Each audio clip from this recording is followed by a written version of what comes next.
யோவான் எழுதிய நற்செய்தியிலிருந்து வாசகம். அதிகாரம் 1.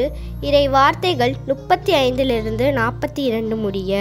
மறுநாள் யோவான் தம் சீடர் இருவருடன் மீண்டும் அங்கே நின்று கொண்டிருந்தார். இயேசு அப்பக்கம் நடந்து சென்று கொண்டிருந்தார். யோவான் அவரை கூர்ந்து பார்த்து, இதோ கடவுளின் ஆட்டுக்குட்டி என்றார். அந்த சீடர் இருவரும் அவர் சொன்னதை கேட்டு இயேசுவை பின்தொடர்ந்தனர். இயேசு திரும்பி பார்த்து அவர்கள் தம்மை பின்தொடர்வதை கண்டு, என்ன தேடுகிறீர் என்று அவர்களிடம் கேட்டார். அவர்கள், ரபி, நீர் எங்கே தங்கியிருக்கிறீர் என்று கேட்டார்கள். அவர் அவர்களிடம், வந்து பாருங்கள் என்றார்.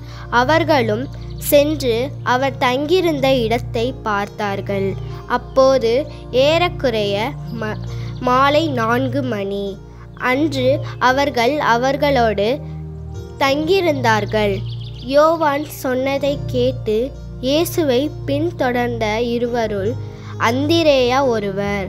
அவர் சீமோனின் பேதுருவின் சகோதரர். அவர் போய் முதலில் தம் சகோதரரான சீமோனை பார்த்து, மெசியாவை கண்டோம் என்றார். மெசியா என்றார் அருள் பொழிவு பெற்றவர் என்பது பொருள். பின்பு அவர் சீமோனை இயேசுவிடம் அழைத்து வந்தார். இயேசு அவரை கூர்ந்து பார்த்து, நீ யோவானின் மகன் சீமோன், இனி கேபா எனப்படுவாய் என்றார். கேபா என்றார் பாறை என்பது பொருள். இது கிறிஸ்து வழங்கும் நற்செய்தி. கிறிஸ்துவே எமக்கு புகழ்.